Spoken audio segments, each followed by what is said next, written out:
अच्छा जी, अब है हमारे पास question number 3, exercise review exercise 8 का क्वेश्चन नंबर 3 हमें क्या कह रहा है। अगेन एक ट्राइंगल है ए बी सी, जिसके अंदर वो बता रहा है ए बी 10 सेंटीमीटर है, सी ए 8 सेंटीमीटर है, और इसमें उसने एंगल हमें एक दिया है, एंगल ए 60 डिग्री। यानी कि अब अगेन इसमें वो क्या बात कर रहा है, एक्यूट एंगल की बात कर रहा है। तो अगेन इसके अंदर थ्योरम 2 अप्लाई होगा, ठीक है। Find length of side B C. अब हमने इसमें जो है वो बी सी मालूम करना होगा। आई थिंक बी सी जो बेसिकली आपके पास हाइपोटेनियस बनेगा, ठीक है, क्योंकि ए के सामने एंगल ए जो है वो आपके पास एक्यूट एंगल होगा ना, तो इसके सामने आपके पास जो है वो आपका बन रहा होगा हाइपोटेनियस। तो बी सी बेसिकली आपने मालूम करना होगा, ठीक है। तो हम इस तरह से अब इसकी जो है वो एक फिगर बना लेते हैं, ठीक है। क्वेश्चन नंबर 3 है और रिव्यू एक्सरसाइज 8 है ये, ठीक है, 10th क्लास की। साइड पे हम नोट कर लेते हैं। अच्छा जी, सबसे पहले हमें क्या बनानी है, इसकी फिगर बनानी है। फिगर आपके पास कुछ इस तरह की बनेगी। ये वाली साइड इस दफ़ा हम लंबी रखेंगे, ठीक है जी, ओके।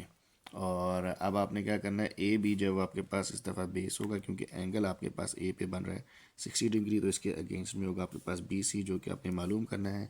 और ए बी आपको उसने दिया है 10 सेंटीमीटर, जबकि उसने ए सी आपको कितना दिया था, 8 सेंटीमीटर, ठीक है जी। अब हमने मालूम क्या करना है, हमने बी सी मालूम करना है, ठीक है। तो हमने मालूम करना है बी सी, तो हम यहाँ पे लिख देते हैं। अब इधर आप सोल्यूशन, बेशक इस दफ़ा डायरेक्टली हम सोल्यूशन लिखते हैं, और इस पर आप लिखें बाय थ्योरम 2, थ्योरम 2। थ्योरम 2 आपको क्या कहता था, ये आपके पास एक्यूट एंगल वाला फार्मूला आता था, यानी कि हाइपोटेनियस का स्क्वायर जो था, यानी कि बी सी का स्क्वायर इक्वल होगा आपके पास कंटेनिंग द एक्यूट एंगल। क्यों, कौन कौन से हैं जी आपके पास, ए बी और ए सी, ठीक है।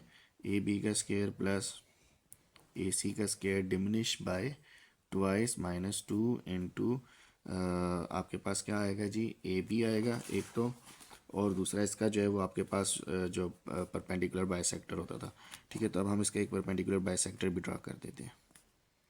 परपेंडिकुलर बाइसेक्टर आपने ड्रा किया, और इस पॉइंट पे जहाँ पे ये ए बी पर आके ड्रा हुआ है उसको हम कहेंगे पॉइंट डी, ठीक है।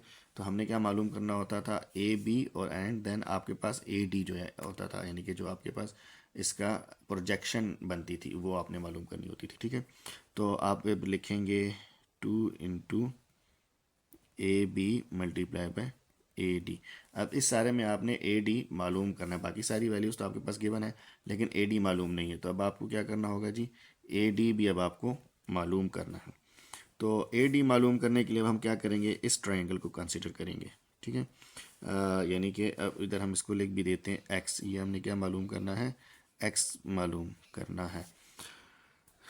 टोटल तो 10 सेंटीमीटर, लेकिन अब हमें ये नहीं मालूम ना कि यहाँ से इस पॉइंट तक कितना डिस्टेंस है। तो अब हम इससे एज अ ट्राइंगल सॉल्व करेंगे। अब ये आपके पास जब आपने परपेंडिकुलर बाइसेक्टर ड्रा कर दिया, तो ये अब आपके पास एक 60 डिग्री हो गया, ये आपके पास 90 डिग्री बनता है, ठीक है। तो यानी कि ये अब आपके पास एक राइट एंगल ट्राइंगल बन गई है। तो हम इसको इधर लिख देते हैं, in triangle A D C, A D C, ठीक है। ये राइट एंगल ट्राइंगल है, इसको हम ड्रा भी कर लेते हैं। कुछ इस तरह से ये आपके पास बन रही है, ठीक है। ये आपके पास एक फार्मूले के तहत होगी। इधर ए लिखें, इधर डी लिखें, इधर सी लिखें, एक्स हमने मालूम करना है, ये हमारे पास 8 है और ये हमारे पास 60 डिग्री है, ठीक है। तो अब इसमें हम क्या मालूम कर, कौन सा फार्मूला लगा सकते हैं। अब यहाँ पे हमने क्योंकि एंगल दिया हुआ है ना, तो एंगल के ज़रिए हम करेंगे। तो some people have perpendicular over hypotenuse आता है, लेकिन ये हमें नहीं मालूम करना, हमें बेस मालूम करना है। तो करली ब्राउन एयर कॉस वाला जो फार्मूला है उसके अंदर आपके पास बेस आता है। तो अब हम यहाँ लिखेंगे cos 60 degree in triangle A D C, cos 60 degree, और ये इसकी हमने साथ तस्वीर बनाई है, ठीक है। सॉरी, ऊपर कर देते हैं इसको। कॉस 60 डिग्री इक्वल हो जाएगा करली ब्राउन हेयर, आपके पास बेस एक्स हो गई, और हाइपोटेनियस का आपके पास 8 आ जाएगा। कॉस 60 जो है वो आपके पास किसके इक्वल होता है, 1/2 के इक्वल होता है, ठीक है। तो 1/2 multiply by x divided by 8। तो अब इसको आप रीअरेंज करके लिख सकते हैं, एक्स इक्वल हो जाएगा 8 डिवाइडेड बाई 2, ठीक है। 8 डिवाइडेड बाई 2 यानी कि आपके पास किसके इक्वल आ जाएगा, 4 सेंटीमीटर के, ठीक है।